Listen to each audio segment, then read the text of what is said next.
lobela yo likambo oyo Kongo elingaka te osi obandi lisusu Polo kangaka motema ta mokolo moko olingi kaka sebo mongo ya Kongo okokufa Polo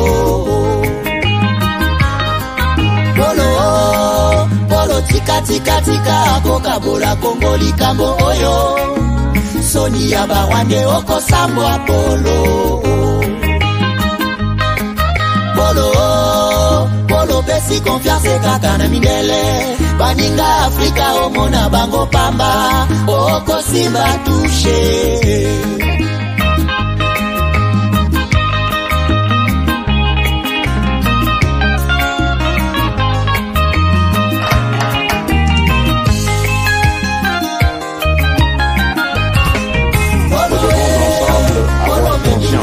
que nul autre que nous-mêmes ne viendra sauver notre nation et que cela exige de chacun de nous une mobilisation tous azimuts. Peuple congolais, il est temps de nous lever, de nous serrer les coudes et d'agir pour défendre notre patrie, notre intégrité territoriale et l'intangibilité de nos frontières. La République démocratique du Congo est victime d'une nouvelle agression rwandaise et des actes criminels et terroristes du M23. Ils ont juré de compromettre l'élan de notre progrès, nous diviser et perpétuer le pillage de nos ressources naturelles. Le sang a trop coulé, de vies sont fauchées, notre faune, patrimoine mondial, est détruite. La situation humanitaire est alarmante. Nous avons un devoir sacré de résistance patriotique et populaire. Pour cette cause nationale, mobilisons-nous. Au-delà de tout clivage, y compris politique, agissons contre l'ennemi de la paix, notre cible commune. Restons vigilants. Disons non à la stigmatisation et à tout acte de violence. Exprimons toute notre solidarité aux compatriotes victimes de cette agression. Mobilisons-nous, apportant un soutien total et indéfectible à nos vaillants FARDC et à nos institutions pour rétablir la paix et la sécurité. Ensemble, défendons la patrie et gagnons cette guerre insensée du M23, appuyée par l'armée rwandaise. Battez-la Ekolo, Bendele Koyate. Bio-Ebs Cacao est un cacao en poudre de première qualité, mêlant l'utile à l'agréable, originaire d'Afrique. Les bio-cacao possèdent des propriétés médicinales et aphrodisiaques naturelles et puissantes. Un autre cacao n'est composé d'aucun arôme artificiel, d'aucun colorant ou de conservateur. Avec de l'eau chaude, de l'eau tiède ou du lait, profitez d'un tendre goût des cacao. Avec Bio-Ebs Cacao, vous êtes assuré de retrouver une capacité physique optimale. Un complément alimentaire conçu pour les hommes augmente la libido pour une santé sexuelle positive. 30 minutes après l'usage, vous avez des résultats positifs. C'est la première fois que j'ai goûté à un complément alimentaire sain, propre, bio, sans produits chimiques et sans aucun effet secondaire et qui fait des merveilles. Tout ce qui est écrit pour ce produit est vrai. Bien fait et pour le cœur et la morale, lutte contre l'hypertension et le diabète. En tant que médecin, je vous conseille d'utiliser. Et pour devenir distributeur, écrivez-nous sur gemsociety1@gmail.com. Nous sommes en Europe, aux États-Unis, au Canada.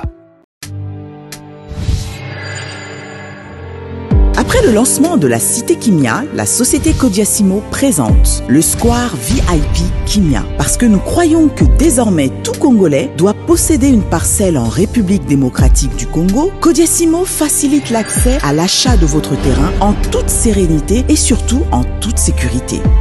Dans le Square VIP Kimia, à partir de 5 000 $, financez votre terrain, puis sa clôture, et notre équipe s'occupe de sa mise en valeur ainsi que de toutes les démarches administratives jusqu'à l'obtention de votre titre de propriété. De plus, vous avez la possibilité de construire votre maison seule ou de nous confier votre projet immobilier. Désormais, que vous soyez du Congo ou de sa diaspora, avec Kodiasimo, vous êtes à la meilleure adresse pour construire la vôtre. MBL Assistance Immobilier à Kinshasa. Nous sommes sur avenue Kassavubu numéro 145 dans la commune de Ngiringiri, référence rond-point Mollard en face de HJ Fondation. Madame, Messieurs, bonjour, bonsoir, bienvenue à ces nouveaux numéros de votre magazine H4D, un magazine d'information générale. Aujourd'hui, le 23 mai 2023, nous sommes là pour encore décrypter l'information, l'actualité de la République démocratique du Congo avec vous. Je suis d'abord désolé pour les retards avec lesquels nous commençons cette émission. Nous nous excusons infiniment puisqu'il était question de réajuster certaines petites choses et pourquoi pas avoir de précisions sur l'actualité en cours en RDC. Et ce soir, beaucoup de choses ont changé au pays et nous avons pensé partager avec vous ce qui se passe au pays aujourd'hui. Tout tourne autour de aujourd'hui, l'actualité, comme vous le savez, c'est l'opposition d'une part, avec l'opposition composée de Martin Madidi Fayulu, Moïse Katumbi Chapwe, Délice Sanga et Mapon, Matata Mponyo Mapon. Et de l'autre côté, c'est les pouvoirs. Et tout a commencé avec les meetings, non, la marche, d'abord marche programmée la semaine dernière, le 20. Et aujourd'hui, nous sommes en train de voir tout ce qui a comme contour autour de cette marche qui nous révèle du jour au jour certaines réalités. Et nous allons en parler aujourd'hui. Nous avons toujours fait un effort de vous partager tout ce que nous trouvons autour de ça, puisque Moussa Lanabissé aura toujours Yakokota, Kobima, et vous amener des informations où peut-être d'autres médias n'arrivent pas à vous présenter. Alors, aujourd'hui, nous venons encore de le savoir, de l'apprendre ce soir. Moïse Katumbi devrait se rendre dans le Congo central, planter son parti, rencontrer les membres de son parti politique, notamment à Mazangungu, à Matadi, et il devrait faire tout le Congo central. Et Moïse Katumbi a prévu faire l'ensemble de la RDC, parler aux Congolais, leur dire que voilà, je suis là, même si la campagne n'a pas encore commencé. Il y en a qui pensent que c'est une campagne, mais alors qu'on n'a pas encore commencé la campagne électorale, Moïse Katumbi s'est trouvé empêché aujourd'hui de ne pas partir, de ne pas franchir la frontière du Congo central pour se rendre dans les Congo central, donc au Kinshasa, Congo central. Comme vous pouvez les voir, nous avons, comme vous pouvez les voir sur cette photo, de l'autre côté, c'est Moïse Katumbi. Vers vous, ici, en face de vous, la police qui a complètement bloqué l'entrée dans les Congo central par Moïse Katumbi. Alors, nous allons peut-être rencontrer nos correspondants dans cette émission. Nous allons en parler. Qu'est-ce qui a motivé d'abord la décision de l'autorité du Congo central d'empêcher à ce que Moïse Katumbi ne foule ses pieds dans cette province? Est-ce qu'il y a quelque chose qui se cache derrière? C'est là où nous allons rester sur place. Alors, ne quittez pas dans cette émission, une émission riche en informations aujourd'hui. Je suis convaincu qu'à la fin de l'émission, vous serez suffisamment informés. Et vous allez vous dire fiers d'avoir été membre de H4D. Vous êtes nouveau sur cette chaîne, je vous encourage de vous abonner et n'oubliez pas de cliquer sur la cloche des notifications qui vous donnera la possibilité. Il y a Bozala toujours à tout moment que nous sommes en live. Vous êtes là et vous allez nous suivre en live à tout moment. N'oubliez pas de nous faire un like, une manière de nous encourager aussi. Faites-le. Vous êtes déjà près de 1000, plus de 1000. Faites-le. Et les autres qui viendront, qui nous rejoindront, qui vont nous rejoindre plutôt dans cette émission, vont continuer à les faire. Donc, faites-nous un like. Alors, Je suis content, vous savez qu'il faut appeler ça ma précision moko avant la bande émission. Bandeko yo bazo tuna biso pona produit Bio Herbs Cacao. J'encourage ici, je dois signaler ici que ce produit est non seulement les produits pour consommer, na banzo tuna biso, ce produit c'est une occasion aussi, une opportunité d'affaires pour vous. Les produits Bio Herbs Cacao, c'est une opportunité d'affaires pour vous. Ce produit maintenant est en train de partir partout à travers la planète, dans tous les pays, presque tous les pays du monde.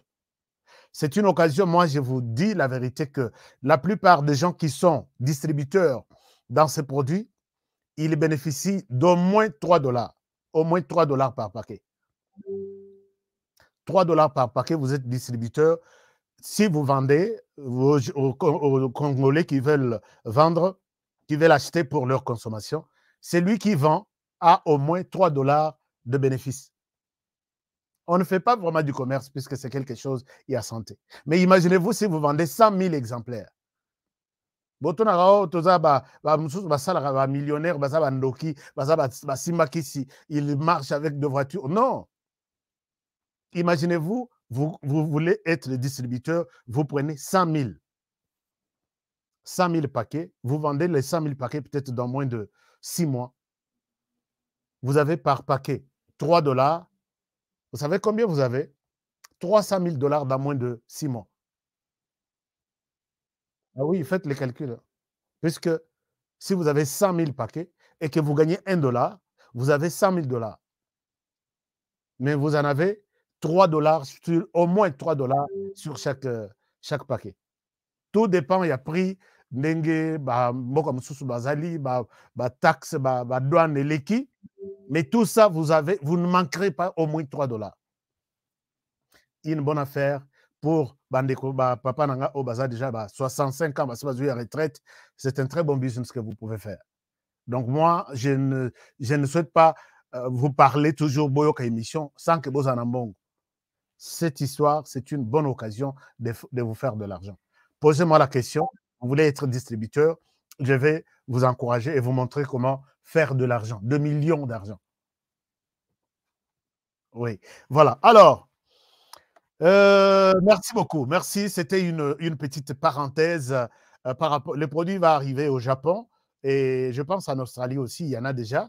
En Chine, quelque chose comme ça. J'ai vu beaucoup de Congolais qui sont intéressés et nous sommes là pour faire la promotion de vous dans tous les pays là où vous êtes pour que les Congolais au bazar n'a pays mususu au bazar na posa ba yebi que le produit est bon pour la santé ba yeba yo ba yeba ici que vous allez et nous allons en parler. Je suis là pour faire votre promotion parce que je ne souhaite pas botoko fa ba piaker non to botamate na mboko yo potoko fa ba piaker et aussi maté avec Ashka Today. Alors merci beaucoup. Nous allons je vais, chers amis, entrer tout de suite dans les sujets. C'est-à-dire, quand je dis nous allons, voilà, les sujets ont été annoncés comme tels. Merci de nous renouveler à tout moment votre confiance. Qu'a-t-on bien empêché d'aller au Congo central, marche de l'opposition et la position de l'Occident? Sur tout ça, nous allons en parler. Alors, nous allons en parler, je dis nous, c'est-à-dire que je ne suis pas seul dans cette émission. Nous sommes avec... j'ai fait appel aujourd'hui à celui que vous avez toujours apprécié.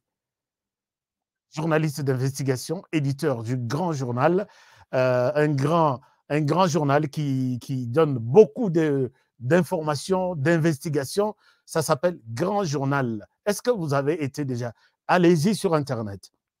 Écrivez grandjournalcd.com, grandjournalcongodémocratique.com, c'est-à-dire grandjournalcd.com. Vous allez trouver des investigations. C'est un journal d'investigation. Tout ce qui est là, c'est tout ce que les médias en RDC, les médias en Afrique, parfois, d'autres n'en parlent pas. Ce grand journal est basé en Australie et nous avons l'honneur de recevoir son auditeur aujourd'hui, qui est Eric Mwamba, qui est avec moi dans cette émission. Cher Eric, bonjour et merci d'être avec nous aujourd'hui. Comment allez-vous en Australie? Bonjour, Ashka Today.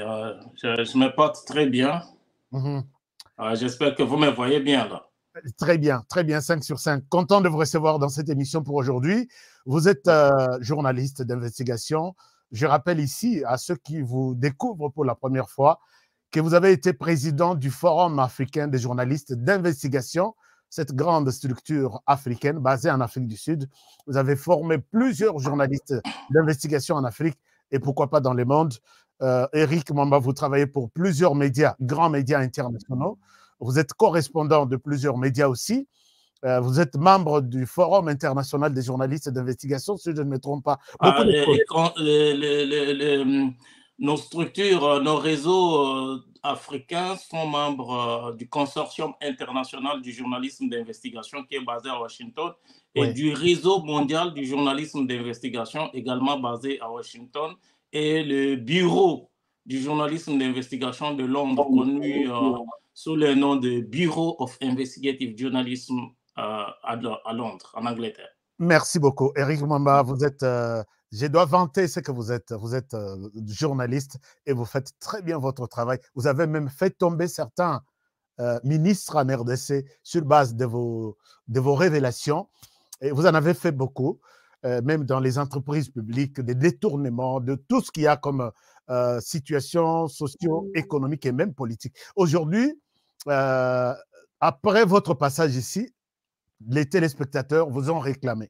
Merci d'être là aujourd'hui. Nous parlons de cette actualité qui... tout le monde parle de ça aujourd'hui. Il s'agit d'abord de l'opposition qui s'est constituée en 4 personnalités importantes. Martin Fayulu, Moïse Katumbi, Délice Sanga et qui autre? Moïse Katumbi. J'ai déjà parlé de Moïse Katumbi. Matata Pogno. Alors, la marche a été organisée. Aujourd'hui, nous, vous, Eric Mwamba, nous allons aller au-delà de la marche. Ce qui a été derrière cette marche. Qu'est-ce que vous avez découvert?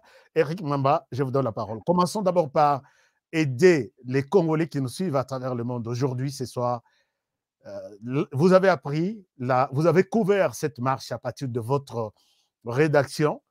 Qu'est-ce que vous avez découvert? Oui, HK, moi, je suis en train de... J'ai bouclé ma tournée en France et en France, j'ai couvert la colère de la population française sur la réforme des retraites initiée par le président Emmanuel Macron. Les Français ne sont pas d'accord avec cette réforme. Mais ce que j'ai appris, c'est que les opposants à Emmanuel Macron, les opposants français avec lesquels j'ai parlé, des différents partis, ils m'ont expliqué qu'ils ne vont pas exiger la démission d'Emmanuel Macron, puisque dans l'opinion publique française, certaines personnes, certains experts, certains analystes envisageaient que, compte tenu de la colère généralisée de la population, on pouvait pousser Emmanuel Macron à la démission. Mais les opposants ont considéré que Emmanuel Macron va rester à sa place tout simplement puisqu'il n'y a pas d'alternative crédible. C'est-à-dire que si on fait tomber Emmanuel Macron, il faut qu'on ait une alternative crédible, non pas en termes de personnes, mais en termes de projets de société. Donc c'est le problème que nous avons au Congo. Quand moi je vois ce qui se passe au Congo, les gens analysent très bien le problème congolais, mais la difficulté, c'est au niveau des solutions. Vous avez vu Matata Pogno, l'ancien Premier ministre, à la suite de cette marche, il a dit que la solution, c'est qu'il faut mettre fin au régime de Félix Tshisekedi. Ça, ce n'est pas une solution en soi, puisque la solution, c'est définie en termes d'une nouvelle offre politique, d'une nouvelle alternative politique. Il ne s'agit pas d'un individu qui va remplacer un autre individu, mais il s'agit d'une offre politique et les opposants congolais n'ont pas cette offre politique. Je vais expliquer à ceux qui nous suivent aujourd'hui pour qu'ils comprennent. Non. Quand vous dites qu'il n'y a pas une offre politique, mais les opposants pensent que Katumbi, c'est une solution, c'est une offre qui peut facilement être consommée par la population et trouver une solution au problème qui ronge la société congolaise aujourd'hui. Alors, Martin Fayulu aussi, c'est une offre qui se déclare, qui pense qu'il peut faire mieux que Félix Tshisekedi sans pour autant parler de Délice Sanga et Matata Pogno lui-même. Alors, quand vous dites qu'il n'y a pas une offre, Vous faites allusion à quoi? Qu'est-ce que vous voulez dire exactement? Oui, l'offre politique n'est pas un individu. L'offre politique, c'est un projet de société qui va innover, qui va changer, qui va apporter le développement. C'est ça qu'on appelle l'offre politique. Moïse Katumbi, je veux parler des métiers des opposants congolais, puisque c'est à partir de leur métier, à partir de leur profession, qu'ils peuvent se positionner dans la perspective du changement au Congo, puisqu'on ne peut apporter que ce qu'on a comme expertise. Moïse Katumbi, le métier de Moïse Katumbi, comme il n'a cessé de le dire lui-même, c'est le poisson. Donc, c'était Moïse Katumbi, c'est un trafiquant du poisson. Donc, il a dit lui-même. Donc, il y a des vidéos. Ouais. Pardon? Il a commencé par là, mais il finit par de minérer par. Non, mais je vais expliquer ça. Donc, je vais passer en revue les opposants qui ont organisé la marche pour que ceux qui nous suivent comprennent qu'ils puissent se faire leur propre opinion si ces gens ont une offre politique ou ils sont en train de faire la diversion. Moïse Katumbi, c'est un trafiquant du poisson à la base. Et dans son métier, qu'est-ce qu'il a fait? Il n'a fait que jouer aux petits commissionnaires en vendant le poisson zambien à la Gécamine, à l'époque où la Gécamine était le fleuron de l'économie congolaise. Et le travail, le trafic, le commerce de poissons de Moïse Katumbi a été, selon les enquêtes, plusieurs enquêtes que nous avons réalisées dans le Katanga, caractérisé par la surfacturation. Et l'endettement. Je rappelle que toi et moi, on s'est retrouvés dans les Katanga à l'époque où Moïse était encore gouverneur, je pense.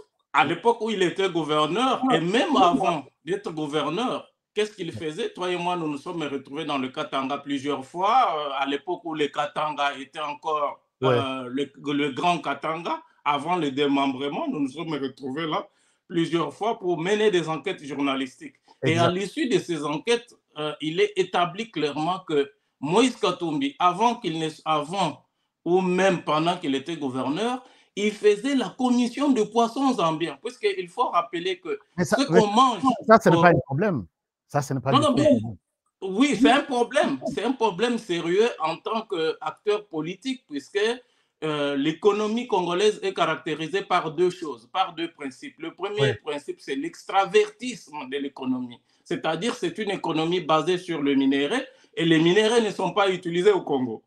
Les minéraux sont produits pour l'intérêt de l'industrie internationale, et nous n'avons pas l'industrie. Aujourd'hui, le cobalt, la production mondiale du cobalt est contrôlée à 40% par la Chine et 80% viennent de la RDC. Donc, nous n'avons pas d'industrie minière sur place. Le deuxième principe qui caractérise l'économie congolaise, c'est l'importationnisme alimentaire. Tout ce qu'on mange vient de l'extérieur, en particulier en ce qui concerne le Katanga, ça vient de la Zambie. Moïse Katumbi, en tant que spécialiste du poisson, on a les lacs les plus poissonnés au Congo. Donc, on n'a aucun bateau de pêche. J'ai fait une enquête sur tout ce que nous consommons en RDC et j'ai vu que même en commençant par de brosses à dents, ça vient de l'Angola. Exactement. Des dentifrices, ça vient de Shanghai. Et quand vous prenez les petits déjeuners, tout vient de l'extérieur.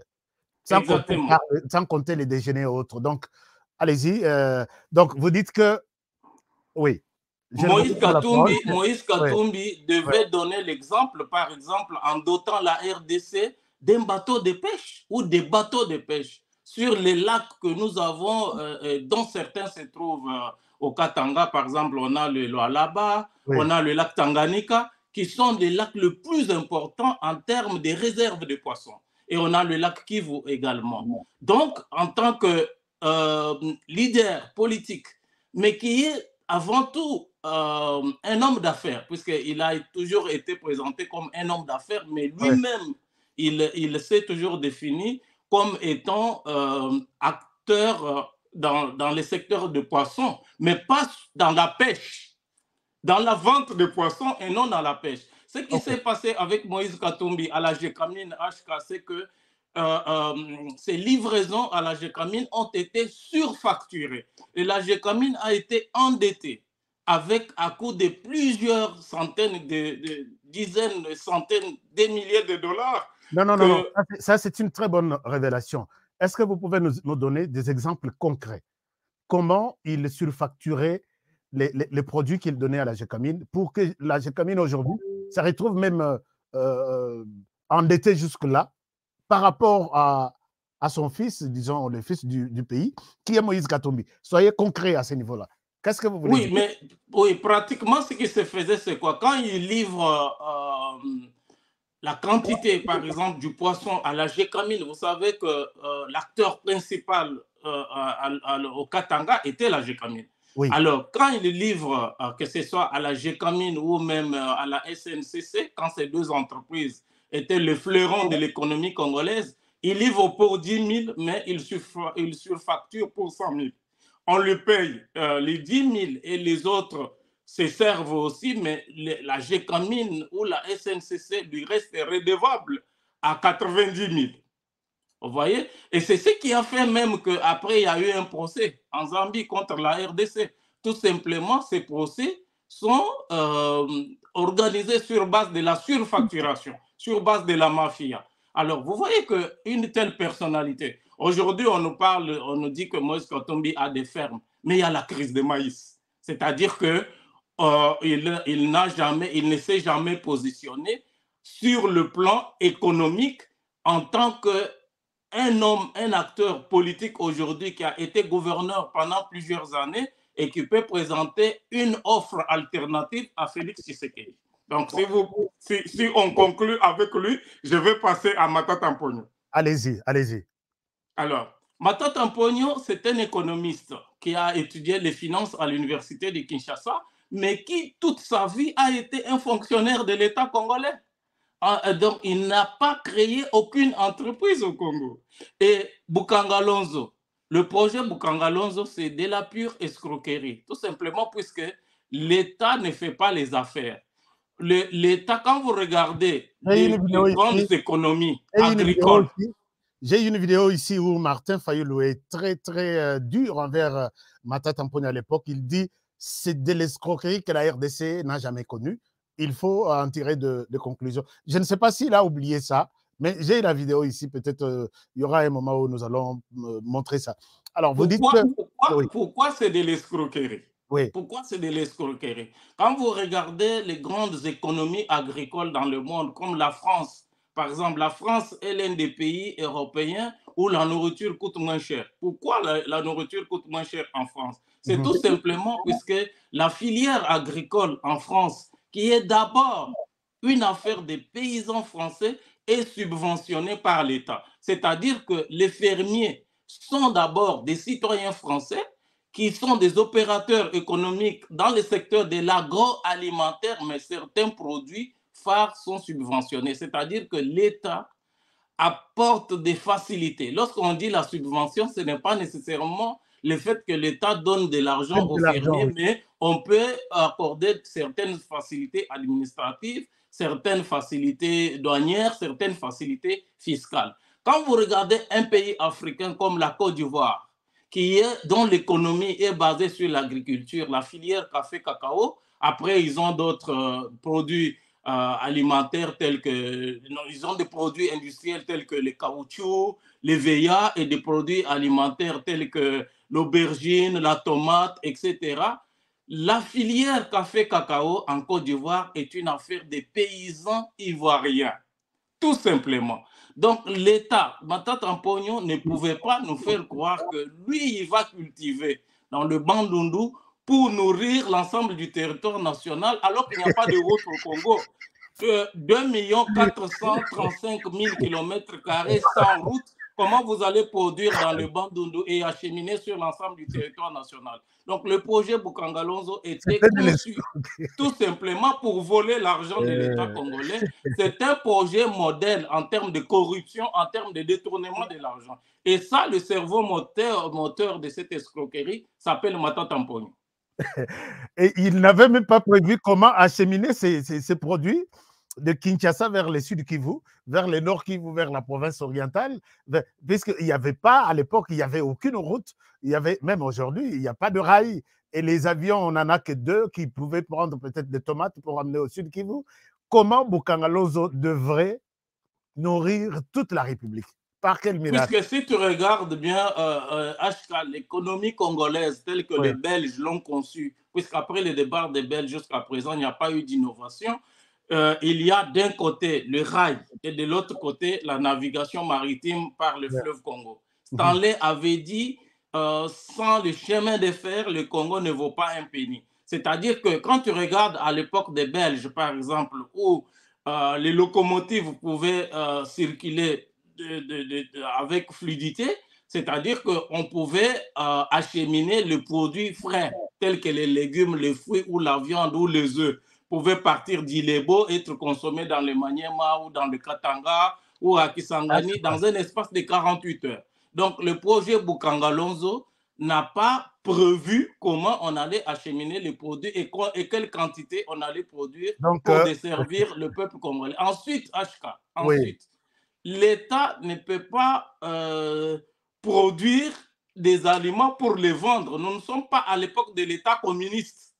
Donc, on ne peut pas, le rôle de l'État, l'État joue un rôle normatif et régulateur. C'est-à-dire que Matata Mponyo ne pouvait pas nous faire croire que lui, il va produire les maïs, il va les vendre à qui? Puisque le gouvernement congolais ne peut pas vendre les maïs aux citoyens congolais. La mission de faire l'entrepreneuriat incombe aux citoyens congolais et non au gouvernement congolais. Donc, par conséquent, partant de ces seuls faits, Matata Mponyo ne peut pas aujourd'hui être considéré comme un acteur qui va apporter une alternative crédible à la RDC. Si on finit avec lui, je vais parler de Martin Fayulu. Allez-y, rapidement. Nous avons beaucoup de sujets. Oui, Martin Fayulu nous a été présenté comme un fonctionnaire international en matière de pétrole.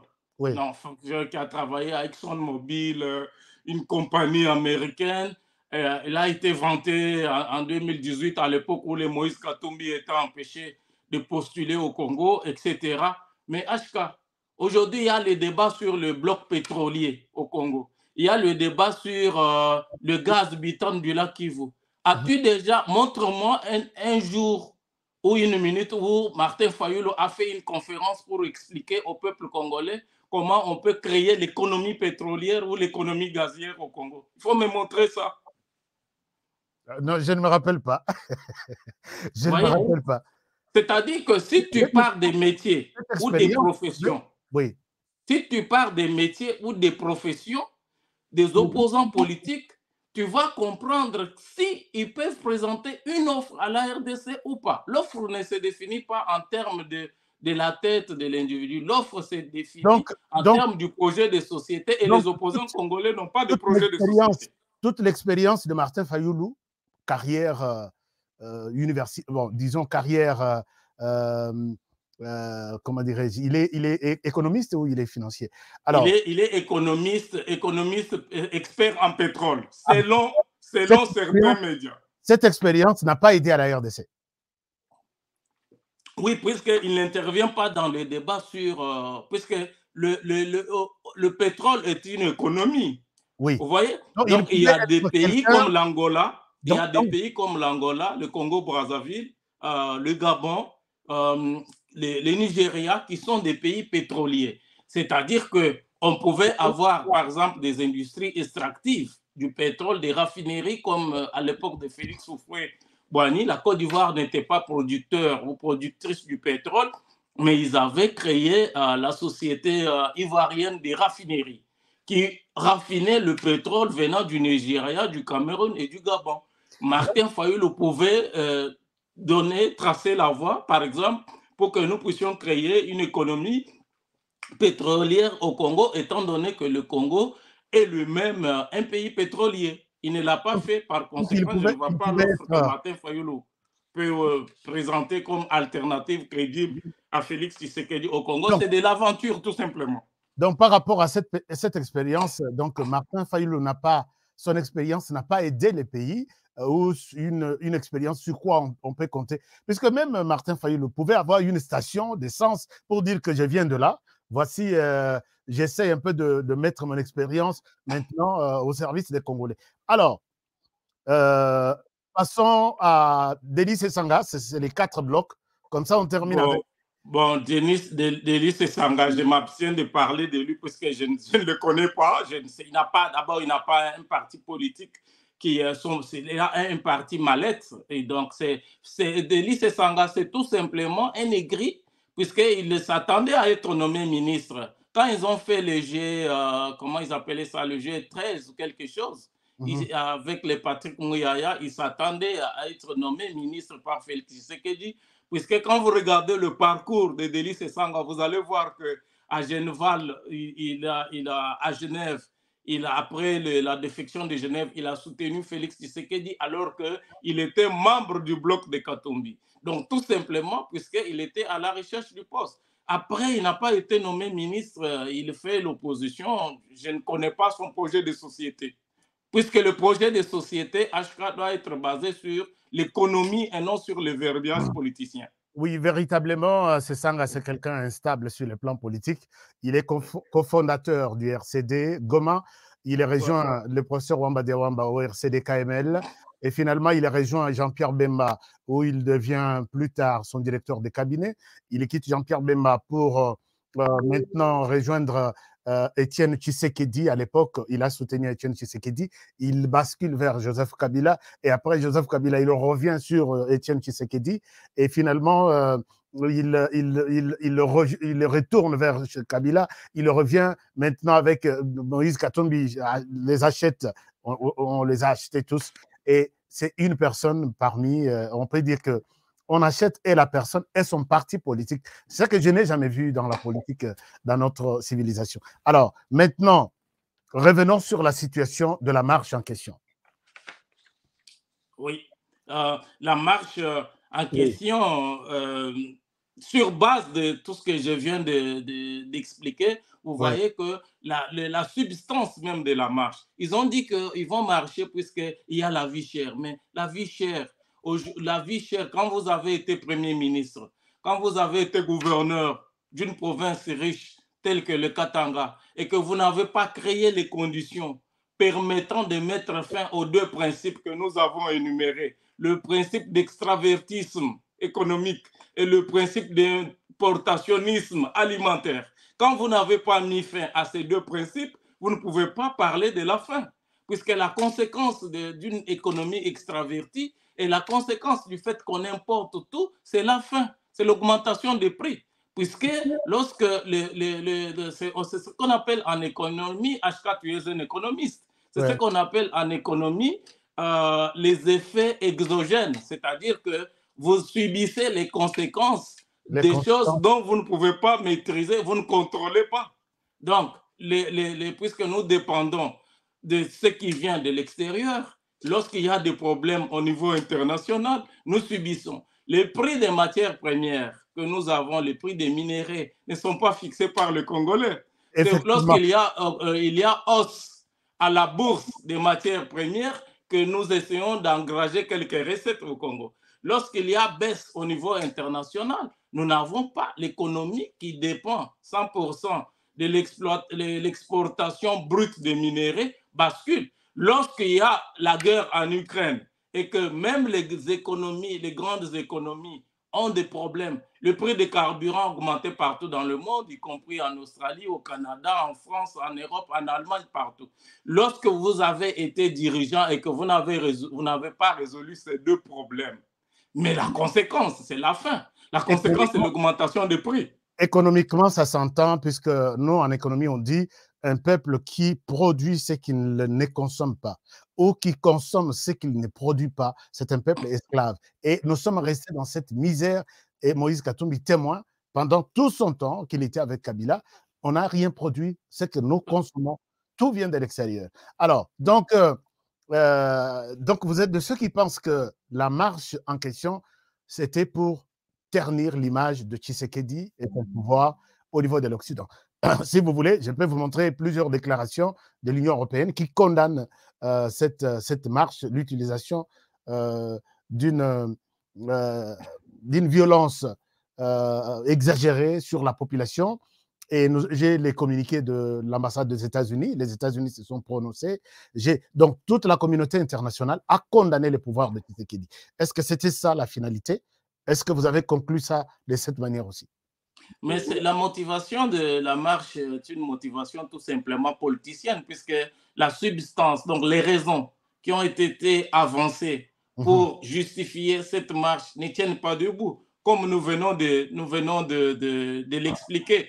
Tout simplement, à partir de ces moments-là, vous comprenez très bien qu'il y a un sérieux problème au Congo, puisque on a berné les Congolais en leur faisant croire qu'il faut démocratiser le pays pour les développer.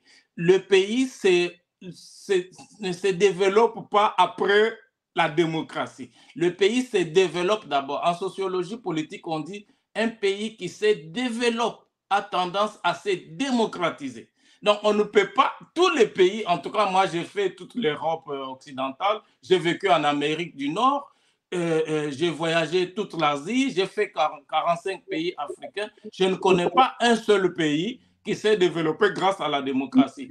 Vous développez d'abord votre pays, vous créez des infrastructures sur l'ensemble de votre pays, et vous, quand le pays commence à se développer, puisque la conséquence de la pauvreté et du sous-développement, c'est quoi? Lorsqu'on va organiser les élections, le vote sera soit sociologique, c'est-à-dire que les gens vont voter l'ethnie, soit ils vont voter, les scrutins seront achetés. C'est-à-dire que soit vous votez puisqu'on vous donne l'argent, soit vous votez puisque vous devez voter quelqu'un de votre famille ou de votre village. Et par conséquent, les gens qu'on vote dans ces conditions-là ne connaissent pas le travail. On est en train de le voir avec Mike Nkebai, on est en train de le voir avec Daniel Safou. C'est des gens qui ne comprennent rien au travail des députés, tout simplement puisqu'il y a la pauvreté au pays. Donc, il faut commencer par développer le Congo avant de le démocratiser. Donc, cela veut dire que Félix Tshisekedi était mal parti d'abord en mettant en exergue l'état des droits comme le socle de sa gouvernance, ou, comment dirais-je, la liberté d'expression, les droits de l'homme, tout ça. Et c'est donc, il sait lui-même compliquer la situation avec cette thématique. Puisque la liberté d'expression ne peut s'exercer que dans un environnement où les gens ont accès à la connaissance et au savoir. Or, pour avoir accès aux connaissances et au savoir, il y a un préalable. Le préalable, c'est quoi? C'est lorsque la communauté commence à se développer. C'est-à-dire que si vous n'avez pas des activités dans le domaine agricole, par exemple, vous ne pouvez pas lire le code agricole. Et par conséquent, vous êtes ignorant lorsqu'on aborde des questions agricoles. Si vous n'avez pas des activités immobilières, vous ne pouvez pas les lire le code sur l'immobilier, ainsi de suite. C'est-à-dire que le peuple, pour exercer la démocratie, il faut que le peuple travaille, il faut que le peuple entreprenne. Et à partir de ce moment-là, le peuple va s'intéresser aux lois qui régissent leur secteur d'activité. Or, au Congo, les gens ne font rien et par conséquent, la majorité des gens sont des analphabètes. Quand je parle des analphabètes, je ne parle pas des diplômes qu'on obtient dans les universités, dans les conditions que tout le monde connaît, dans lesquelles on les obtient. Par conséquent, on ne peut pas parler de la démocratie au Congo. Mais ce n'est pas la faute de Félix Tshisekedi. Félix Tshisekedi est élu en 2018 sur base d'une constitution élaborée par les belligérants, qui existe déjà, qui a édicté tous ces principes. Vous avez des personnes telles que le professeur Bob Kabamba, je le suivais hier, qui disait qu'après les élections, il y aura la violence généralisée. Il disait si on met fin au FCC cash, il y aura la guerre au Congo. Il disait si on démet John Numbi, il y aura la guerre au Congo. Vous avez des individus comme ça qu'on nous présente comme étant des professeurs d'université à Liège, dans des universités occidentales, mais qui ne sont pas des scientifiques, qui sont des petits politiciens, qui ne sont pas là pour faire des analyses pour éclairer la nation, mais qui sont des militants des partis politiques. Et il y en a qui prédisent les chaos juste après les élections que va...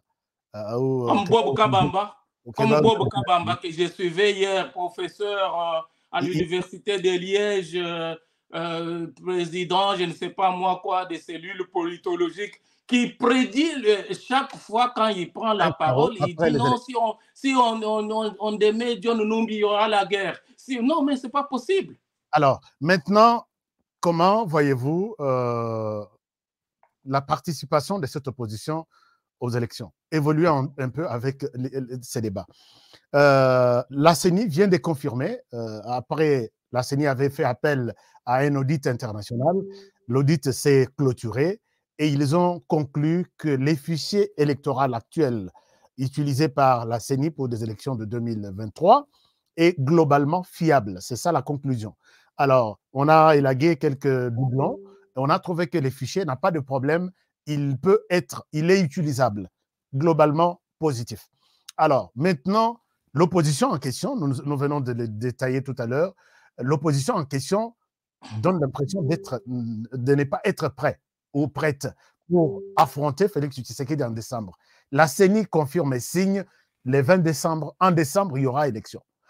Est-ce que vous voyez la chance pour l'opposition de se retrouver, de se rattraper pour enfin faire confiance en cette CENI, puisqu'aujourd'hui, les combats de la CENI, il y aura des sit-ins qui sont d'ailleurs interdits par l'hôtel de ville. On a interdit les sit-ins qui sont programmés chaque jeudi à la CENI pour dire on n'a pas besoin de ces bureaux, on n'a pas besoin de cette loi, il faut revoir tout à zéro. Alors, la CENI de son côté dit être prête pour les élections en décembre.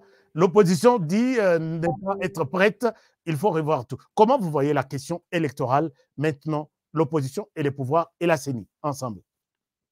Le plus grand problème, c'est que l'audit international n'est pas prévu dans les lois congolaises, puisque tout ce qui s'est fait au niveau du pays doit se faire sur base de la Constitution et sur base des lois organiques. Il n'y a aucune disposition légale au Congo qui exige la CENI d'organiser l'audit international. Puisqu'aujourd'hui, les débats se focalisent sur l'audit international. Les experts, les experts en sciences politiques, les Bob Kabamba et les autres, moi je ne comprends rien. Ils nous rabâchent que oh, non, si on ne fait pas l'audit, il y aura la guerre. Mais vous allez faire l'audit international sur base de quels principes juridiques et légaux? L'audit relève de ce qu'on appelle les bonnes habitudes. J'ai vu même l'Église catholique en colère contre la CENI, puisqu'on n'a pas donné assez du temps à l'OIF pour qu'il y ait une institution internationale pour auditer les fichiers électoraux. Non, c'est-à-dire que l'audit relève de ce qu'on appelle en droit les habitudes, les bonnes habitudes. C'est-à-dire que vous n'êtes pas obligé de les faire. Donc, vous pouvez les faire si vous trouvez que c'est important, ou si vous ne trouvez pas que ce n'est pas important, vous n'êtes pas obligé de les faire, puisque la seule contrainte qu'un dirigeant a du point de vue de la redevabilité, la transparence, la vérité dans la gestion des affaires publiques, c'est la contrainte légale, la contrainte de la loi. Et quand vous n'avez aucune loi dans le pays qui vous oblige à faire quelque chose, vous ne pouvez pas le faire. C'est-à-dire que la CENI a décidé d'organiser l'audit dans les conditions où ils ont fait tout simplement puisqu'ils veulent le faire. Sinon, ils n'ont aucune obligation. Le problème aujourd'hui, c'est que les opposants ne s'attendaient pas que les élections soient tenues dans les délais constitutionnels. Ils ne s'attendaient pas. Donc, c'est un peu, nous sommes en train de revivre la situation de 2018, où les opposants, le bloc de Martin Fayulu, les Katumbi et les autres étaient partis pour le boycott et ils ont été surpris par l'UDPS qui a dit en 2018, nous allons aux élections avec ou sans machine à voter. Nous sommes dans bis et repetita, comme on dit en latin. L'histoire se répète. Félix Tshisekedi dit, nous allons organiser les élections le 20 décembre. Et tous les experts, les spécialistes, nos fameux spécialistes en sciences politiques, nos analystes, même cette semaine, même il y a 48 heures, ils ont continué à dire qu'il n'y aura pas élection, non, ce n'est pas crédible, la date du 20 décembre ne tient pas, mais la date du 20 décembre tient. Donc, les opposants se retrouvent pris de court puisqu'ils ne se sont pas préparés pour aller aux élections. Puisque pour aller aux élections, HK, il faut former les témoins, il faut former les observateurs. Tu es spécialiste en la matière. Je ne t'apprends rien. Donc, ils n'ont pas le temps. Ils auront le temps de le faire quand ils sont déjà en retard. C'est ce qui justifie toute cette agitation à laquelle on est en train d'assister. Alors, si vous pensez maintenant que si le pouvoir va maintenir sa position, de garder cette CENI, de garder cette loi électorale, de garder tous les processus, est-ce que Moïse Katumbi pourra accepter de quitter peut-être Martin Fayulu qui exige les changements de toutes ces institutions, de tous ces instruments, ou Delis Esanga leur dire, bon, écoutez, les choses évoluent, les trains est en marche, je vais déposer ma candidature. Est-ce que vous voyez qu'ils pourront boycotter ensemble ou ils vont se diviser chacun pour prendre sa décision, soit pour déposer et marcher avec cette CENI, ou ils vont tous rester en dehors des élections et peut-être on parlera de Félix Tshisekedi avec d'autres candidats. Comment vous voyez maintenant l'avenir pour l'instant? Bon, Ashka, moi je me demande si les politiciens congolais lisent les lois. Parce qu'une personne comme Delis Esanga, qui est juriste, qui est député pendant toutes ces législatures, je me demande si Delis Esanga lui-même, s'il lit les lois ou s'il connaît les lois. Puisque le vote au Congo n'est pas obligatoire. C'est-à-dire qu'un citoyen congolais n'est pas obligé d'aller voter. Ce n'est pas obligatoire. Un citoyen congolais n'est pas obligé de se présenter à une élection. Il n'y a aucune loi qui t'oblige à le faire. Il n'y a aucune loi qui oblige un parti politique d'aller aux élections. En Australie, oui. En Australie, il y a des pays où le vote est obligatoire. C'est-à-dire si tu ne votes pas, tu payes une amende ou on te met en prison. Ce n'est pas le cas au Congo. C'est-à-dire que tous ces gens, toutes ces personnes peuvent s'abstenir d'aller aux élections. C'est leur droit. Et il n'y aura rien. C'est-à-dire que ne peut aller à l'élection au Congo, être candidat ou électeur qu'un Congolais qui le veut, qui le souhaite. Il n'y a pas d'obligation. Il n'y a pas une contrainte. Il n'y a pas de contrainte. C'est-à-dire qu'ils ne sont pas obligés d'aller aux élections. On va faire les élections le 20 décembre sans toutes ces personnes et les résultats seront proclamés par la CENI, confirmés par la Cour constitutionnelle dans le respect des lois et de la Constitution de la République démocratique du Congo. Et la vie va continuer puisque les Congolais ne sont pas obligés d'aller voter. On n'aura pas violé la Constitution si tel ou tel autre parti ne se présentera pas aux élections. Non, puisqu'ils ne sont pas obligés d'aller aux élections. La loi ne les oblige pas d'aller aux élections. Puisque je vois cette histoire dans les têtes des gens, c'est comme si tel ou tel autre parti ne part pas aux élections, c'est vraiment un chaos, le soleil va s'arrêter. Donc les gens donnent cette dimension-là. Alors, évoluons par rapport à la situation d'aujourd'hui. Aujourd'hui, Moïse Katumbi devrait se déplacer pour le Congo central, où en même temps, il réclame que les choses soient revues au niveau de la CENI, de certaines lois, ainsi de suite. Mais en même temps, il veut consolider sa base. Et pendant ces temps, il y a des informations qui se croisent. D'abord, dites-nous, Mike Mukebai, c'est un journaliste. Il est aux arrêts, il a été arrêté. Avant, peut-être nous risquons d'oublier ça. C'est un journaliste, il faut parler de lui.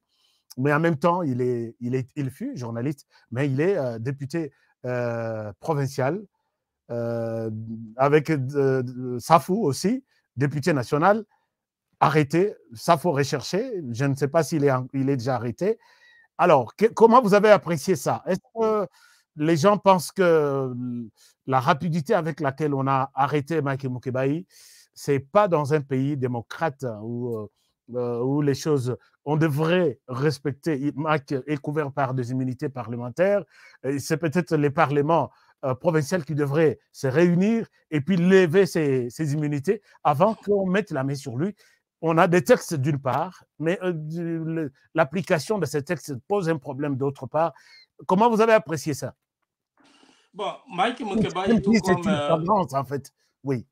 Mike Mukebai, tout comme Daniel Safou, tous les deux sont des anciens journalistes. Mais moi, je mets entre guillemets, hein, parce que ils n'ont pas le comportement des journalistes. Aujourd'hui, ils sont députés. La caractéristique principale d'un député, que ce soit député provincial ou national en République démocratique du Congo, c'est qu'ils sont élus au suffrage universel des Congolais.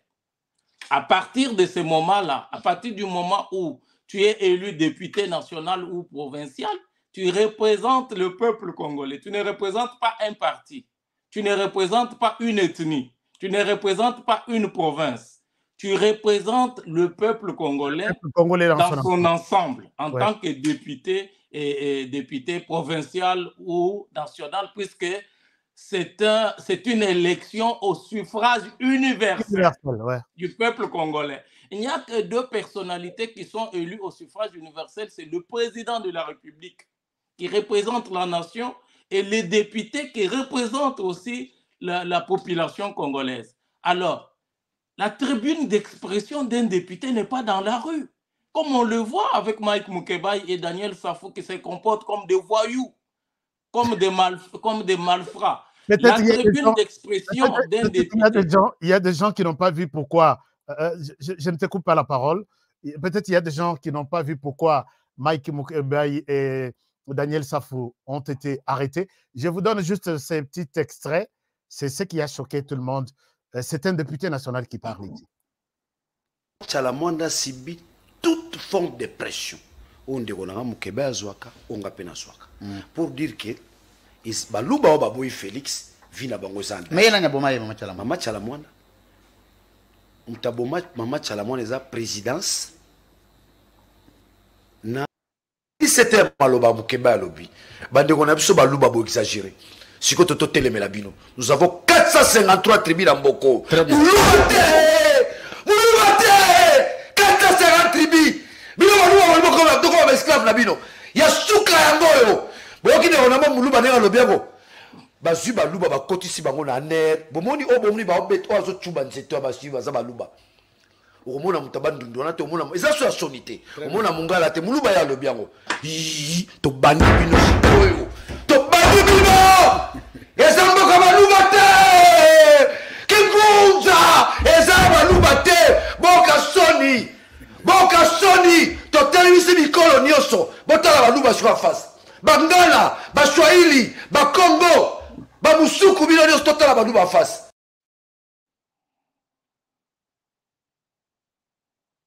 Éric Mamba, je reviens à vous par rapport à ça. C'est la raison, c'est dans cette émission que tout a basculé et Mike Mukebai a été transféré ce soir en prison. Est-ce que vous avez un commentaire? Comme ça, nous passons au dernier sujet. Qui est, oui, en fait, ça c'est très important. En fait, ça, ce sont des sujets très importants. Peut-être que certaines personnes sont en train de traiter avec beaucoup de légèreté. Un député national, la tribune d'expression du député national n'est pas la rue.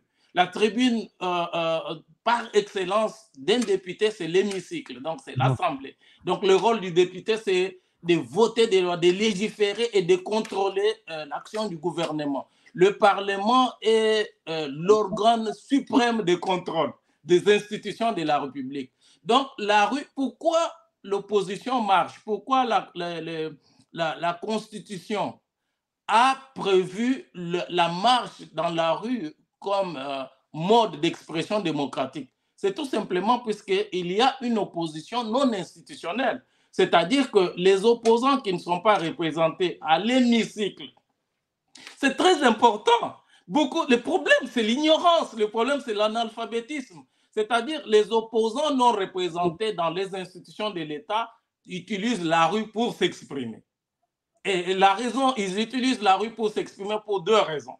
La première raison, c'est de montrer leur capacité de mobilisation, donc leur capacité d'ancrage dans la population, et démontrer à la personne au pouvoir que si vous ne tenez pas compte de nous, si vous ne nous prenez pas comme partenaires dans la gestion de la République, nous pouvons utiliser cette population qui croit en nous pour vous défaire lors des prochaines élections. C'est pour cette raison-là que l'opposition non institutionnelle, j'insiste, celle qui n'est pas représentée dans les institutions, notamment à l'Assemblée nationale, utilise la rue comme mode d'expression. Par conséquent, Daniel Safou et Mike Mukebai n'ont pas le droit d'aller dans la rue puisqu'ils sont des députés, l'un provincial, l'autre national. Ils s'expriment à l'Assemblée, soit provinciale, soit nationale.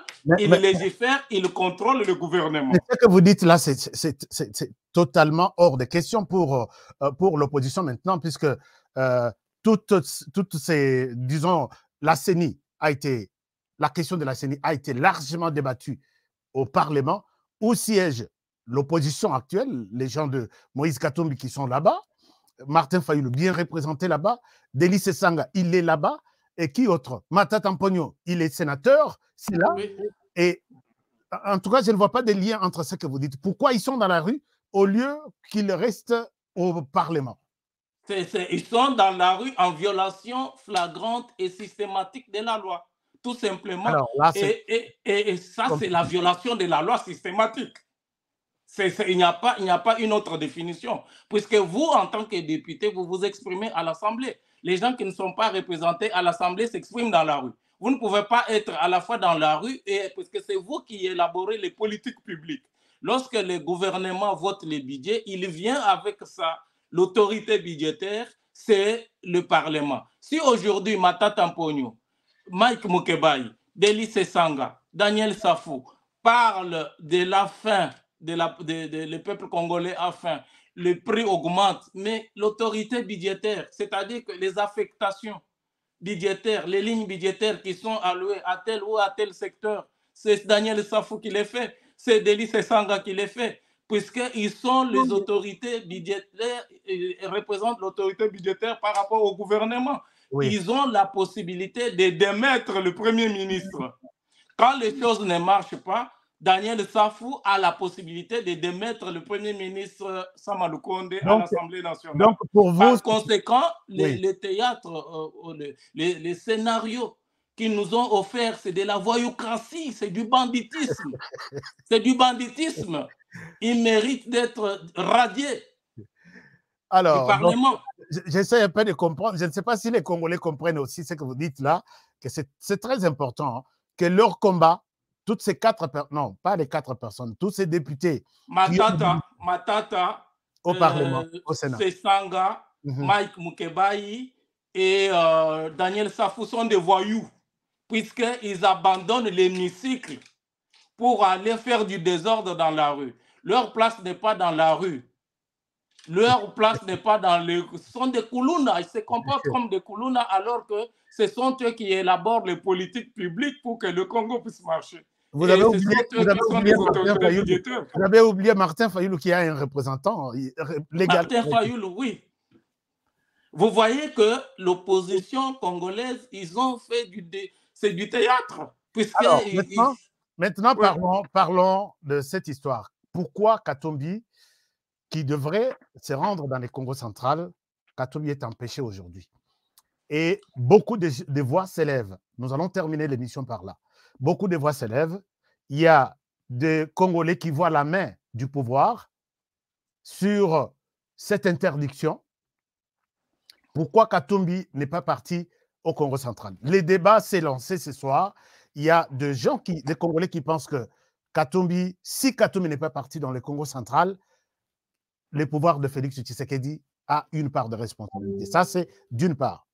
De l'autre côté, je vais vous montrer peut-être pour les gens qui nous ont pris un peu en cours, je vous montre ici, c'est Moïse Katumbi qui devrait se rendre dans le Congo central aujourd'hui. Et là, la route était complètement barrée par la police. Et maintenant, ici, vous pouvez voir également Moïse Katumbi en train de négocier son passage.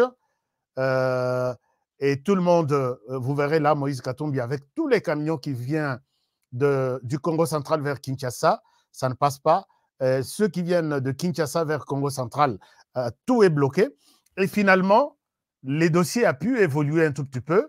Quand les dossiers évoluent, on revient pour dire que les ministres de l'Intérieur, l'opposition accuse les pouvoirs, notamment les pouvoirs de Félix Tshisekedi et les ministres de l'Intérieur qui travaillent en connivence avec la police qui a barricadé, qui a empêché à Moïse Katumbi de pouvoir fouler ses pieds dans les Congo central.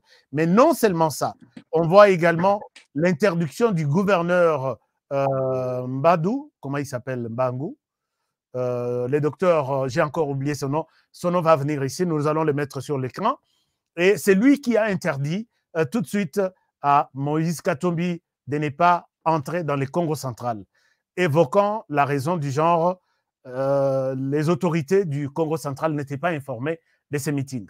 J'ai vu les podiums déjà installés dans le Congo central qui a été détruit même par la police. Alors, dites-nous quelque chose. Est-ce que le pouvoir a pu organiser ce forfait un peu indo-accusateur et sur le pouvoir de Félix Tshisekedi? Bon, je vais vous donner la version du parti au pouvoir tout à l'heure. Oui. Bon, personnellement, je n'ai pas un document qui prouve que Moïse Katumbi a été interdit de circuler, puisque c'est quand même un citoyen. En tant que citoyen, il a la liberté d'aller et de venir, la liberté des mouvements. Et par conséquent, je ne pense pas du point de vue du principe qu'on peut interdire à un citoyen d'aller et de revenir, d'user, de profiter de sa liberté des mouvements, du point de vue du principe. Mais en tant qu'acteur politique, il y a d'autres impondérables qui peuvent être mis en branle, notamment au niveau des services des renseignements, pour des raisons que nous ne maîtrisons pas jusqu'à présent, et par conséquent, je pense que je ne saurais pas faire des commentaires au-delà de cette considération.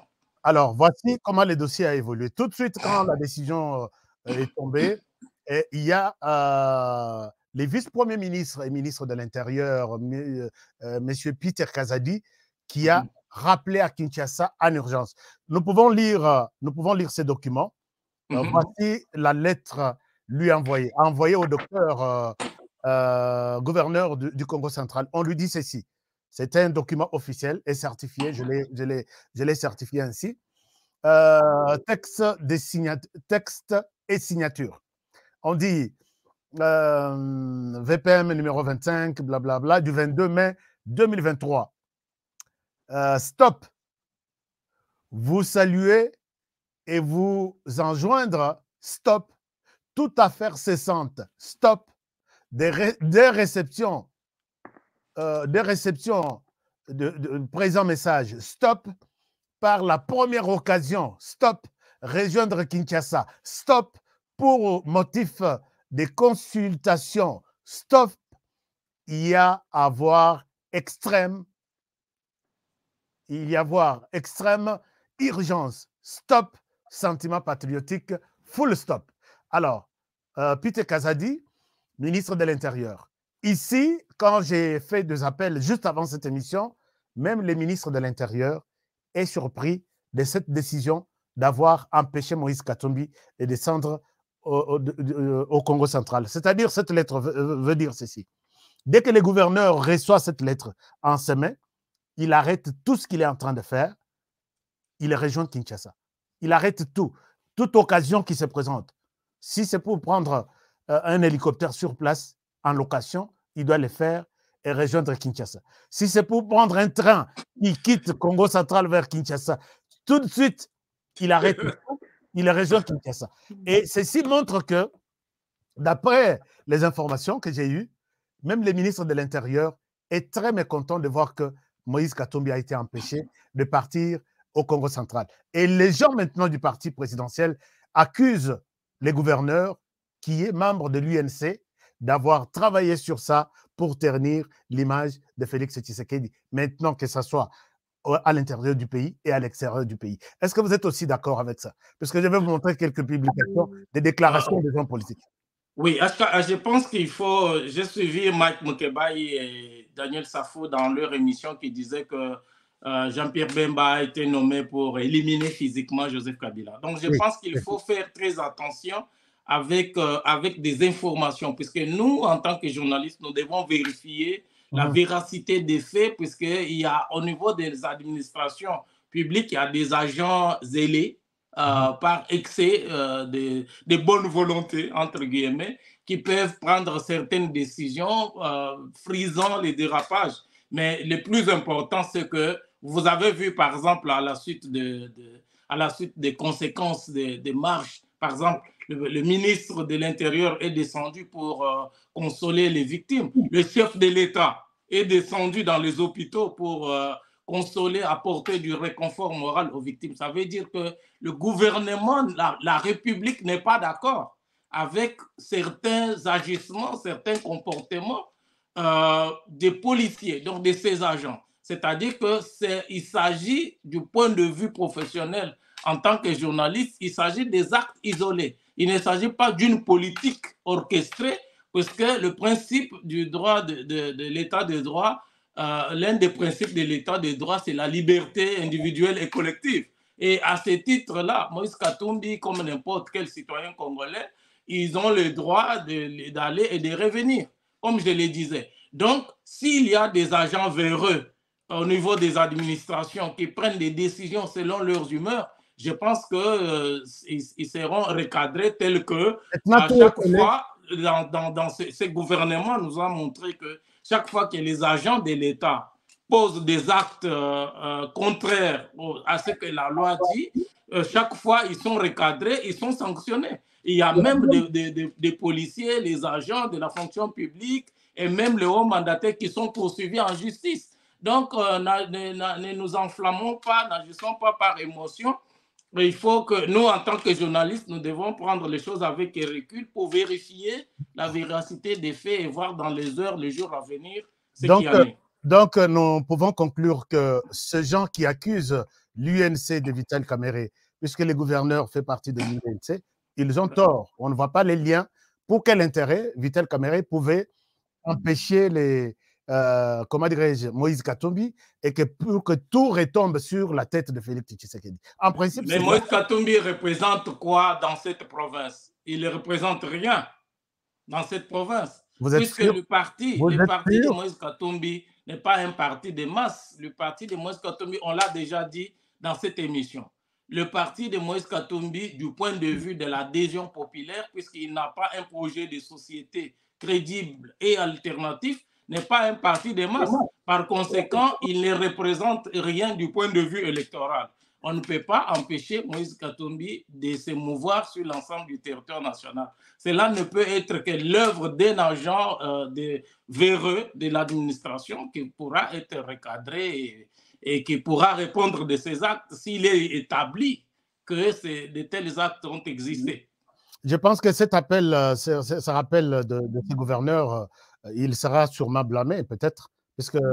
S'il est établi que le gouverneur y est pour quelque chose, certainement qu'on peut envisager des mesures disciplinaires, administratives, ça existe.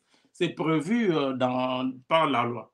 Donc, moi, je ne pense pas que c'est un problème. Ce genre de faits, ce genre d'actes, ça peut arriver dans la société, mais ça sera vite corrigé puisque Moïse Katumbi n'est pas déchu de ses droits civiques et politiques. Il a les droits. C'est un citoyen libre. Donc, il ne vit pas à Kinshasa, il vit à Lubumbashi. Donc, il est venu librement à Kinshasa et par conséquent, il quittera Kinshasa librement comme il était venu. Moi, je ne pense pas que c'est un problème. Peut-être c'est un problème d'incompréhension ou un problème d'excès des ailes au niveau des agents de l'administration. Oui, puisqu'il faut lui laisser le temps, puisque avant même la campagne, c'est comme ça. Est-ce que l'opposition, c'est ça, c'est que beaucoup de gens s'interrogent, l'opposition aura la chance de sillonner le pays, tenir dans les calmes les meetings, si on n'est pas tolérant jusqu'à ce niveau-là. Et là, excusez-moi, la question est très mal comprise par l'opposition. Je peux vous montrer la déclaration de Matata Mpogno, de Délice Sanga, Martin Fayoulou. Tout le monde est en colère contre les pouvoirs. Donc, il y a quelque chose qui se joue là. Comment ça va se solder? Comment vous pensez que cette situation soit résolue demain? Bon, Ashka, moi, je pense qu'il ne faut pas conclure sur base d'un fait. Depuis le début de ce mandat de Félix Tshisekedi, il y a Moïse Katumbi lui-même et son groupe, ils étaient en exil forcé. Donc, le gouvernement actuel, le pouvoir, le président de la République, ils ont mis tout en place, les moyens ils ont mobilisé la République pour que ces enfants qui étaient à l'étranger, notamment le Moïse Katumbi, qui étaient contraints à l'exil forcé, puissent revenir. Les opposants politiques, il y en avait plus, je ne sais pas moi, des centaines d'opposants politiques. Ils ont été libérés. Aujourd'hui, il y en a même qui ont créé des partis politiques qui exercent librement. Le rapport de Reporters sans frontières qui venait de sortir, la RDC a gagné 30 places au cours de ces 4 ou de ces 2 dernières années en ce qui concerne l'exercice de la liberté d'expression, nous n'avons pas d'opposants, nous n'avons pas de prisonniers d'opinion aujourd'hui. Ça veut dire que tous ces indicateurs montrent que les opposants politiques ou les citoyens congolais n'ont pas le problème d'exercice de leur liberté individuelle et collective, n'ont pas de problème d'exercice de leurs droits civils et politiques. Donc, moi, je ne sais pas pourquoi les gens aimeraient agiter. Quels sont les faits aujourd'hui de manière quantitative qui nous montrent que les opposants sont muselés? Il n'y en a pas. La dernière marche, l'opposition n'a pas respecté l'itinéraire, puisque l'objectif n'est pas de marcher dans un endroit aussi névralgique soit-il. L'objectif, c'est de montrer votre capacité, comme je l'ai dit, de mobiliser la population et de montrer que vous pouvez le faire en province, par exemple, ou vous pouvez le faire à Kinshasa, à Maluku, en réunissant des millions de Congolais. Les médias vont couvrir et vont montrer que vous êtes populaire. L'opposition n'a pas la capacité de mobiliser. Moi, je pense que, excuse-moi, HK, Martin Fayoulou, par exemple, a perdu le temps au lieu d'implanter son parti.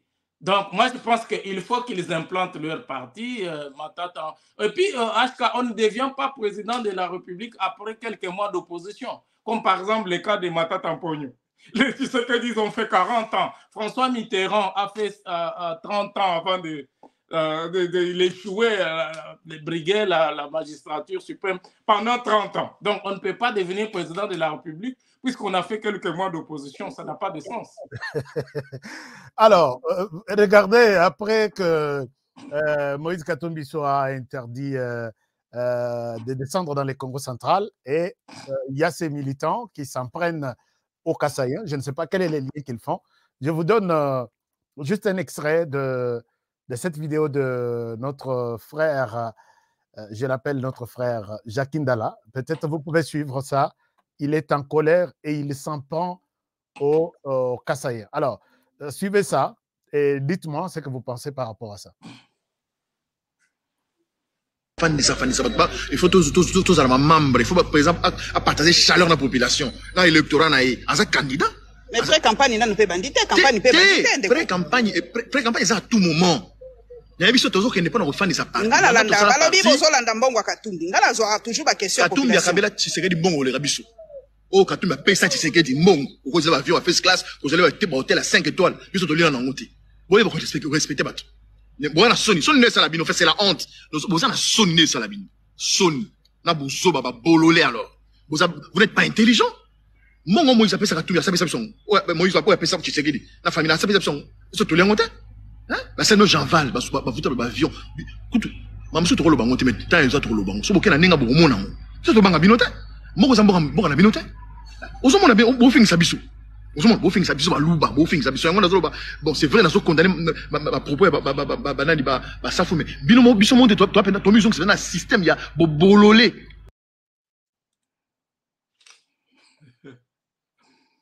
Vous avez suivi ici Jacques Ndala qui s'en prend au Balouba. Il dit que ce sont les Balouba qui ont empêché Moïse Katumbi de descendre dans le Congo central.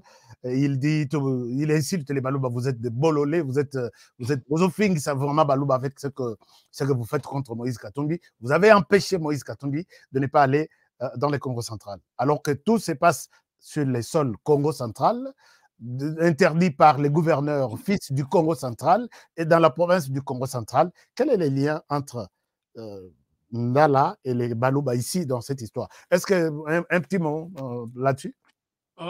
L'état de droit repose sur les principes de l'application de la loi.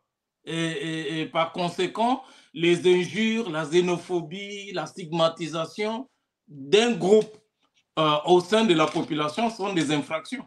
Sont des infractions qui méritent que leurs auteurs soient poursuivis par la justice. C'est pour cette raison que Mike Mukebai et Daniel Safou font l'objet aujourd'hui des recherches judiciaires. Et ces genres de propos, par exemple, tenus par Jacques Ndala, méritent qu'ils soient poursuivis en justice, puisque les gens confondent l'exercice de leur liberté, c'est-à-dire que la liberté individuelle ou collective ne doit pas troubler l'ordre public et la cohésion nationale. C'est-à-dire vous exercez votre liberté, vous exercez vos droits dans le contexte global où il y a les lois, il y a la Constitution et il y a d'autres personnes qui ont aussi leurs droits et leurs libertés qu'il faut protéger, leur dignité qu'il faut protéger. Et par conséquent, ces genres de propos méritent d'être poursuivis et sanctionnés. C'est ça aussi l'état de droit. C'est ça aussi l'état de droit. Et je me dis... Oui, c'est ça aussi l'état de droit. Si c'était les Kasaï qui avaient interdit, qui avaient refusé à Moïse Katumbi d'aller au Kasaï, ça serait grave alors. Mais même si c'était le Kasaï qui avait interdit à Moïse Katumbi d'aller au Kasaï, ce n'est pas le peuple kassaïen.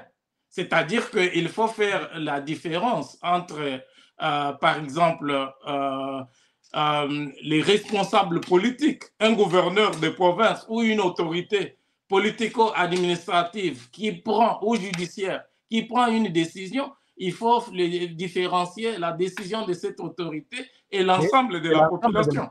Donc, on ne peut pas généraliser en disant que, puisque, par exemple, telle autorité provient de tel groupe ethnique ou de telle province, par conséquent, mais Jacques Ndala soutient Moïse Katumbi, il est kassaïen. Mike Mukebai soutient Moïse Katumbi. Francis Kalombo soutient Moïse Katumbi. Laurent Ondiemba, mais ce sont des Kassaïens. Tu vois à quel point c'est contradictoire. D'accord. C'est très compliqué, c'est très compliqué. Et même Devos Kitoko, le secrétaire général de Martin Fayulu, de l'ESID, il est du Kasaï. Et ils sont nombreux, Chez Mata Tampogno, le secrétaire général, les maîtres, comment il s'appelle, son nom est parti, il est du Kasaï aussi.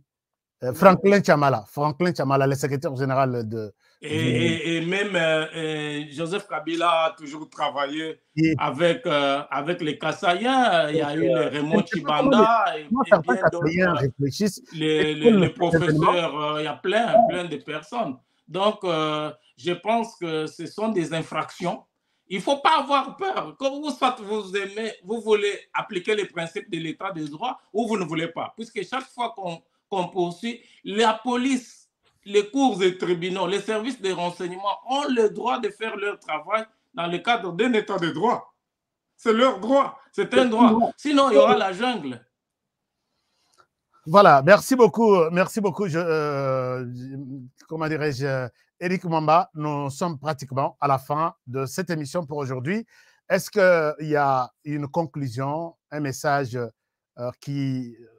que vous allez adresser peut-être à ces milliers de Congolais qui nous suivaient aujourd'hui? Nous étions près de 4000 d'ailleurs connectés en ligne. Maintenant, ils sont en train de quitter. Mais quel est le message? Dans le cadre des efforts qui sont faits, qui sont perceptibles pour le développement de la République démocratique du Congo, depuis l'avènement de Félix Tshisekedi à la tête du pays, il a créé un ministère qui s'appelle le ministère de la formation professionnelle, arts et métiers. Et ce ministère est dirigé aujourd'hui par Madame Antoinette Kipoulou Kabenga. Et j'étais en train avant le début de cette émission, j'étais en train de discuter avec une jeune dame très dynamique qui est conseillère en charge de planification au sein de ce ministère.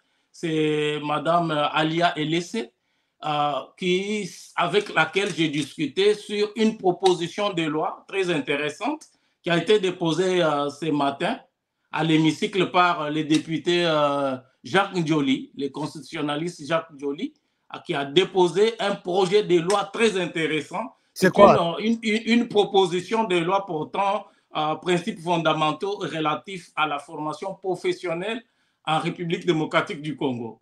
Et cette proposition de loi, si elle est adoptée par l'Assemblée nationale, permettra à la RDC de développer certaines filières. Donc, c'est un travail qui a été fait par les ministères, ces ministères de la formation professionnelle, arts et métiers, et qui permettra à la RDC de développer certains secteurs intéressants qui vont réduire le chômage, puisque la RDC à l'époque était un pays pilier en Afrique, tout simplement, puisqu'il y avait les métiers.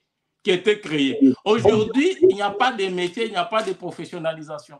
Tout le monde veut devenir avocat, tout le monde veut devenir analyste politique, tout le monde veut devenir, je ne sais pas moi, avoir... c'est le culte du diplôme et puis finalement, c'est le chômage. Donc, moi, je salue cette proposition de loi et j'encourage les députés à voter cette proposition de loi qui va permettre la transformation digitale, par exemple, et qui permettra à l'horizon 2030, qui permettra de créer de nouveaux emplois et de permettre à la jeunesse congolaise d'être compétitive dans le cadre de la mondialisation et de la globalisation. Donc, j'aimerais finir par saluer Madame Alia Elessé et la ministre Antoinette Kipoulou, qui travaille sous l'impulsion, bien sûr, du président de la République, Félix Tshisekedi. Et c'est ce genre d'initiative que nous encourageons les députés comme les Daniel Safou et les Mike Mukebaï, dont aujourd'hui, on ne peut pas nous dire quel est le travail législatif qu'ils ont fait. D'accord. Merci. Merci beaucoup, Éric Mwamba. Merci pour cette conclusion. Je pense que nous avons donné ce que nous pouvions à ces Congolais, de milliers de Congolais qui nous suivaient aujourd'hui. Merci beaucoup, chers amis. Si vous avez été contents de cette émission, likez l'émission avant de quitter et puis partagez. Dites-nous quelque chose. Qu'est-ce que vous pensez de tout ce que nous avons évoqué ici? Est-ce que nous vous avons blessé quelque part? Est-ce que nous vous avons dit la vérité quelque part? Est-ce que nous avons été à la hauteur de vous amener la situation, de vous décrypter la situation d'aujourd'hui? Je pense que vous allez dire tout ça dans les commentaires. Merci à Éric Mwamba. Merci beaucoup, Éric, pour avoir été avec nous aujourd'hui. Et je pense que peut-être on va vous retrouver plus tard dans d'autres... Quelle est la prochaine enquête dans Grand Journal qui va sortir? Vous travaillez sur quoi maintenant? Oui, nous travaillons toujours sur... maintenant, nous faisons la rétrospective de 5 ans, les 5 dernières années, et nous projetons les perspectives. Ça sera le plus grand projet journalistique de la RDC qui implique les étudiants, les professeurs, les chercheurs, les journalistes. Nous allons présenter jour pour jour les actions qui ont été menées au cours du dernier quinquennat afin d'envisager le prochain quinquennat après les élections de 2023. C'est un travail colossal sur lequel nous travaillons qui va servir de référence en matière du journalisme en République démocratique du Congo, qui pourra aider aux étudiants, aux chercheurs, aux journalistes d'investigation, à tous ceux qui s'intéressent à la République démocratique du Congo, de trouver, c'est une véritable bible d'informations que nous dans les jours. Voilà, donc vous nous dites que ces livres, je peux parler d'un livre qui sort, va relater la situation 365 jours de la première année. 365 jours pendant 5 ans. Tout ce que Félix Tshisekedi a connu, de les hauts et les bas, tout ça, jusqu'à aujourd'hui. 365 jours pendant 5 ans. Donc, nous aurons 1828 contenus dans cet ouvrage, 1828 contenus. C'est extraordinaire et nous allons expliquer quelles sont les méthodes, surtout le plus important, quelles sont les méthodes que nous utilisons pour faire ce genre de travail afin d'inspirer les étudiants, les journalistes, les chercheurs et tous ceux qui s'intéressent à la République démocratique du Congo. Une véritable bible d'information. Merci beaucoup, Éric Mwamba, et avec plaisir de vous retrouver prochainement dans d'autres émissions, puisque vous êtes intéressant et toute l'équipe vous remercie pour votre disponibilité aujourd'hui. Bonne soirée en Australie. Non, il est quelle heure là? Il est quelle heure? Il est 7h du matin. 7h du matin. Donc, nous avons fait cette émission. Nous avons préparé l'émission pendant il faisait encore 5h, 6h. Oui, merci beaucoup pour ce sacrifice et bonne journée là-bas. Au revoir, Ashka. Madame, Messieurs, c'est par ici que nous mettons un point final à cet échange avec Éric Mwamba, journaliste d'investigation, avec nous dans cette émission pour décrypter l'actualité, notamment marquée par cette interdiction de Moïse Katumbi de fouler les sols du Congo central. Il y a beaucoup d'informations contradictoires, d'autres basées sur les sentiments, sur les émotions des uns et des autres. Nous allons encore peut-être revenir là-dessus demain. Et je vous remercie sincèrement pour l'attention que vous avez accordée à cette émission. Merci. Et je vous souhaite une très, très bonne soirée et je vous demande de bien prendre soin de vous et travaillons tous dans la beauté des choses car chaque jour est une vie. N'oubliez pas de vous abonner avant de quitter et de nous laisser un like à la fin de cette émission. Bonne soirée chez vous et à demain pour le prochain numéro. Au revoir. Bio-Ebs Cacao est un cacao en poudre de première qualité, mêlant l'utile à l'agréable. Originaire d'Afrique, les bio-cacao possèdent des propriétés médicinales et aphrodisiaques naturelles et puissantes. Un autre cacao n'est composé d'aucun arôme artificiel, d'aucun colorant ou de conservateur. Avec de l'eau chaude, de l'eau tiède ou du lait, profitez d'un tendre goût des cacao. Avec Bio-Ebs Cacao, vous êtes assuré de retrouver une capacité physique optimale. Un complément alimentaire conçu pour les hommes augmente la libido pour une santé sexuelle positive. 30 minutes après l'usage, vous avez des résultats positifs. C'est la première fois que j'ai goûté un complément alimentaire sain, propre, bio, sans produits chimiques et sans aucun effet secondaire et qui fait des merveilles. Tout ce qui est écrit pour ce produit est vrai. Bien fait et pour le cœur et la morale, lutte contre l'hypertension et le diabète. En tant que médecin, je vous conseille d'utiliser. Et pour devenir distributeur, écrivez-nous sur gemsociety1@gmail.com. Nous sommes en Europe, aux États-Unis, au Canada.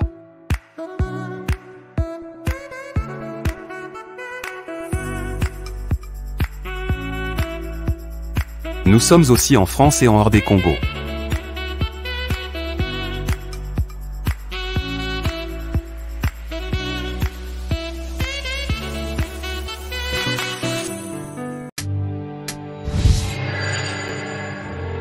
Après le lancement de la Cité Kimia, la société Kodiasimo présente le Square VIP Kimia. Parce que nous croyons que désormais tout Congolais doit posséder une parcelle en République démocratique du Congo, Kodiasimo facilite l'accès à l'achat de votre terrain en toute sérénité et surtout en toute sécurité. Dans le Square VIP Kimia, à partir de 5 000 $, financez votre terrain, puis sa clôture, et notre équipe s'occupe de sa mise en valeur ainsi que de toutes les démarches administratives jusqu'à l'obtention de votre titre de propriété. De plus, vous avez la possibilité de construire votre maison seule ou de nous confier votre projet immobilier. Désormais, que vous soyez du Congo ou de sa diaspora, avec Kodiasimo, vous êtes à la meilleure adresse pour construire la vôtre. MBL, assistance immobilier à Kinshasa. Nous sommes sur avenue Kasavubu numéro 145 dans la commune d'Ngiringiri, référence rond-point Mollard en face de HJ Fondation. Nelson Yantila, Koko Yasuka Moka. Ashka Today, Honoré Kabongo, les journalistes patriotiques. Mamana este bo